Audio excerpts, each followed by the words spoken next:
morning, students. Today we are going to continue chapter 4, business services, and this is the last topic of this chapter, that is communication services. We had already discussed some types of services like insurance services, banking services. Now we are going to discuss communication services. As you know, what is the meaning of communication? Communication refers to exchange of idea, view, message between two or more person. That is known as communication. That means we communicate, we exchange our ideas, feelings, messages. And first one main thing that communication should be very clear. ठीक है ना, जो sender send करना चाहता है, receiver उसको as it is उसी sense में ले. That is the main purpose of communication system. Mainly there are two types of communication services, postal services and telecom services. अब हम आपस में तो कम्युनिकेट कर रहे हैं, लेकिन अगर हमें कम्युनिकेट जो पीपल्स दूर हैं उनसे अगर कम्युनिकेट करना है तो हमारे पास दो तरह की सर्विसेज हैं, पोस्टल सर्विसेज और टेलीकॉम सर्विसेज. पोस्टल सर्विसेज क्या होता है? The government at national and international level provides postal services. तो जो गवर्नमेंट हमारी पूरे ईच ऑफ एवरी एरिया जहां हम यूज़ करते हैं तो उसको हम क्या बोलते हैं? Postal services. और postal services totally handled by government. The features of postal services controlled by government. Postal services is totally controlled by government, है ना. सारा का सारा कौन कंट्रोल करता है इसको? Government.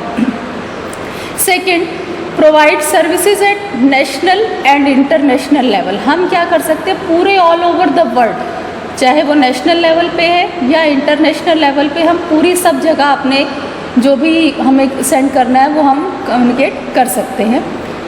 Along with postal services nowadays financial services are also offered. जो पोस्ट ऑफिस है, ये आपको पता होगा बेटा, अब नहीं कुछ सालों से, नंबर ऑफ़ ईयर से इन्होंने क्या किया? फाइनेंशियल सर्विसेज भी प्रोवाइड कर दी है.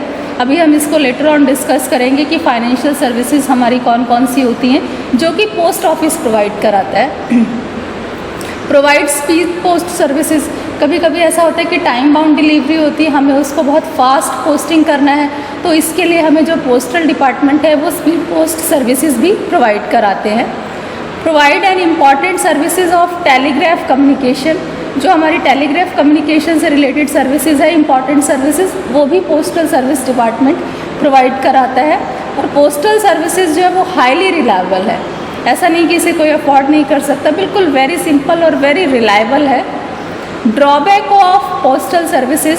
अब हमारी पोस्टल सर्विसेज की कुछ ड्रॉबैक है. सबसे फर्स्ट तो है ये हमारा कि स्पीड इसकी बहुत ज़्यादा स्लो है. ठीक है, क्या होता है कि जैसे हमने किसी भी डॉक्यूमेंट को भेजना है, सेंड करना है, तो बड़ा लेंदी प्रोसीजर है. हमने वो डॉक्यूमेंट ले गए, उसको पोस्ट ऑफिस में डाल दिया, उस पर टिकट वगैरह लगाया, फिर वो उसके बाद इतना स्लो प्रोसीजर है कि वो पहुंचने में बहुत ज़्यादा टाइम ले लेता है. तो कभी कभी क्या होता है कि टाइम पीरियड हमारा ख़त्म हो जाता है और वो पर्टिकुलर लेटर और डॉक्यूमेंट हमारा उस प्लेस तक पहुँच नहीं पाता है. Second drawback of postal services is bureaucratic in nature. Obviously it is the department of government and it is fully controlled by government. That means obviously it is bureaucratic in nature. होता नहीं है कि आप लेके गए, उन्होंने कहा इस विंडो पे नहीं, इस दूसरी विंडो पे जाइए, यहाँ नहीं वहाँ, मतलब सब एक प्लेस से दूसरे प्लेस पे क्या करते हैं? ट्रांसफ़र करते रहते हैं. ये आप सबको पता है कि गवर्नमेंट डिपार्टमेंट है तो डेफिनेटली ब्यूरोक्रेसी तो होगा ही होगा, अपने ही उसमें सब बिजी रहते हैं.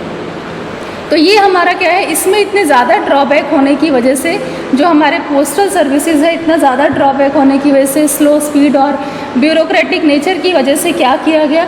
जो भी हमारी प्राइवेट कोरियर सर्विसेज को फॉलो किया गया. प्राइवेट कोरियर सर्विसेज को हम डेस्क टू डेस्क सर्विसेज भी बोलते हैं. ये क्या करते हैं? फॉर एग्ज़ाम्पल, जैसे हमारा एक ऑफ़िस है, वहाँ पर वो उस ऑफ़िस के वहाँ से रिसीव करेंगे डॉक्यूमेंट को और पर्टिकुलर प्लेस तक पहुँचाएंगे. कोरियर सर्विसेज ये हमारा, इसमें क्या होता है कि बहुत स्पीडली जो है डॉक्यूमेंट हमारा जो भी हमें सेंड करना है वो बहुत फास्टली इसके थ्रू हमारा सेंड होता है. तो कोरियर सर्विसेज हमारा ज़्यादा सूटेबल है as comparison to postal services. Is it clear?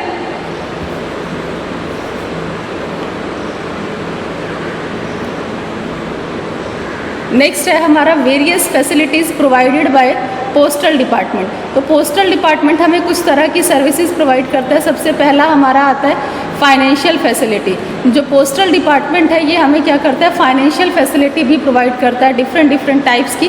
पहले तो सिर्फ हम क्या होता था कि सिर्फ मेल ही करते थे, बट अब ये हमें डिफरेंट टाइप की फाइनेंशियल सर्विसेज प्रोवाइड करता है। जैसे MIS का मतलब हुआ मंथली इनकम स्कीम है, ठीक है। नेशनल सेविंग सर्टिफिकेट हमें प्रोवाइड करता है, किसान विकास पत्र, इस तरह से डिफरेंट टाइप्स की जो फैसिलिटी है ये फाइनेंशियल फैसिलिटी हमें प्रोवाइड कराता है पोस्टल डिपार्टमेंट। मेल सर्विसेज, ये सबको पता है कि अगर हमें किसी भी, ये भी हमें फैसिलिटी पोस्टल डिपार्टमेंट प्रोवाइड करता है, किसी भी डॉक्यूमेंट को, किसी भी आर्टिकल को एक प्लेस से दूसरे प्लेस पे सेंड करना है तो with the help of male services हम इसको मेल कर सकते हैं एक पर्टिकुलर प्लेस से दूसरे प्लेस तक। अब हम ये देखेंगे कि कौन कौन सी ऐसी मेल सर्विसेज है जो हमने कहा किसी भी आर्टिकल को, किसी भी डॉक्यूमेंट को एक प्लेस से दूसरे प्लेस पे सेंड करते हैं through the mail services that is offered by post office. वो कौन कौन सी मेल सर्विसेज हैं? तो सबसे पहले हमारे पास आता है अंडर पोस्टल सर्टिफिकेट। ये अब बहुत रेयरली यूज़ होता है, ये पहले यूज़ हुआ करता था अंडर पोस्टल सर्टिफिकेट। इसमें क्या होता है कि किसी भी डॉक्यूमेंट को अगर हमें एक प्लेस से दूसरे प्लेस पे सेंड करना है तो एक टिकट लगा दिया जाता था और उसके थ्रू हम पोस्टल डिपार्टमेंट के थ्रू सेंड कर देते थे। लेकिन इसमें क्या होता था कि हमें कंफर्मेशन नहीं मिलता था कि हमारा डॉक्यूमेंट वो गया है या नहीं गया है, इसमें कोई कंफर्मेशन नहीं होता था।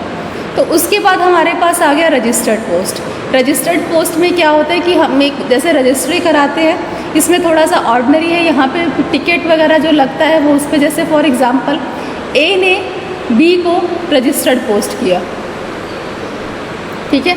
A ने क्या किया, B को रजिस्टर्ड पोस्ट किया। तो इसमें रजिस्टर्ड पोस्ट में क्या है, जो हमारा जो पोस्ट ऑफिस के थ्रू जो यहाँ पे डॉक्यूमेंट जो जा रहा है वो क्या करेगा, B से एक कंफर्मेशन ले लेगा।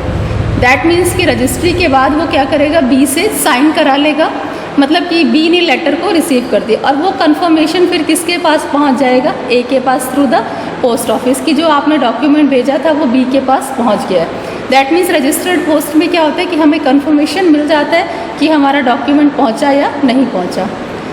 Third one is parcel post. Parcel post हमारा क्या होता है बेटा, अगर हमें किसी गुड्स को, किसी सामान को एक प्लेस से दूसरे प्लेस पे सेंड करना है तो उस केस में हम किससे करते हैं, पार्सल पोस्ट के थ्रू। और हमें जो हमारा जो पोस्ट ऑफिस जो पार्सल पोस्ट की फैसिलिटी प्रोवाइड कराता है वो बहुत चीपर है as comparison to other courier services that is provided by private department. तो ये हमारा बहुत चीप पड़ता है, बहुत ज़्यादा एक्सपेंसिव नहीं होता। स्पीड पोस्ट क्या होता है, कुछ डॉक्यूमेंट ऐसे होते हैं जिसमें टाइम बाउंड डिलीवरी होती है कि विद इन टाइम पीरियड वो हमारे सेंड होने चाहिए। ये थोड़ा सा हमारा कॉस्टली पड़ता है, लेकिन इसमें क्या होता है कि ऑन टाइम हमारा जो भी डॉक्यूमेंट जो भी हमें सेंड करना है वो इजीली सेंड हो सकता है, हो जाता है। कोरियर सर्विसेज वैसे ये हमारा पोस्ट ऑफिस नहीं प्रोवाइड करता, ये हमारा जो कोरियर सर्विसेज है ये प्राइवेट डिपार्टमेंट्स प्रोवाइड कराते हैं। वैसे इसको इसमें ऐड कर दिया गया है, but courier services is provide by private departments. ये प्राइवेट डिपार्टमेंट्स जो है वो फैसिलिटी प्रोवाइड कराते हैं। ये डेस्क टू डेस्क सर्विसेज होता है कि जहाँ पे जिस ऑफिस से सामान दूसरी जगह जाना है ये वहाँ से रिसीव करते हैं और से अदर प्लेस तक पहुँचाते हैं। तो ये थोड़ा सा हमारा कॉस्टली होता है। अदर सर्विसेज में हमारी डिफरेंट जैसे ई-बिल है, हमारा इंटरनेशनल मनी ट्रांसफ़र है, वो सारी सर्विसेज हम ट्रांसफ़र इसके थ्रू कर सकते हैं। तो this is the concept of male services offered by post office. Now telecom services. Telecom services में भी हमारी डिफरेंट टाइप्स की सर्विसेज आती हैं। जैसे फर्स्ट आता है cellular mobile services. Cellular mobile services ये हमारा बड़ा सिंपल सा है, जैसे हमारे PCO वगैरह होते हैं, ठीक है, वो सारे हमारे जिसके थ्रू हम मैसेज और voice message, non voice message ये सब सेंड कर सकते हैं। तो that comes under the cellular mobile services. ये टेलीकॉम सर्विसेज भी हमें प्रोवाइड कराते हैं। उसके बाद radio paging services. Radio paging services ये बेटा ये जो टेलीकॉम सर्विसेज हैं ये हमें पहले प्रोवाइड की जाती थी। रेडियो पेजिंग सर्विसेज ये भी एक वे है मैसेज को ट्रांसमिट करने का। इसमें क्या होता है कि ये ब्रॉडकास्टिंग का सोल्यूशन है। रेडियो पेजिंग सर्विसेज के थ्रू हम क्या कर सकते हैं, टोन है, न्यूमेरिक है, अल्फ़ा न्यूमेरिक, ये सब मैसेजेस भी हम ट्रांसफ़र कर सकते हैं एक प्लेस से दूसरे प्लेस पे। फिक्स लाइन सर्विसेज ये सबको पता है, जो हमारे घर में लैंडलाइन केबल्स, जो लैंडलाइन जो फ़ोन के कनेक्शन हुआ करते थे, फिक्स लाइन सर्विसेज के अंडर हमारे वो आते हैं। केबल सर्विसेज आप लोगों को शायद कुछ लोगों को पता हो, जो हमारे DTH से पहले जो केबल सर्विसेज होता था, जो हमें घरों में जो केबल कनेक्शन दिए जाते थे, that is known as cable services. तो उसके बाद हमारा जैसे एंटरटेनमेंट के लिए this is the two way communication.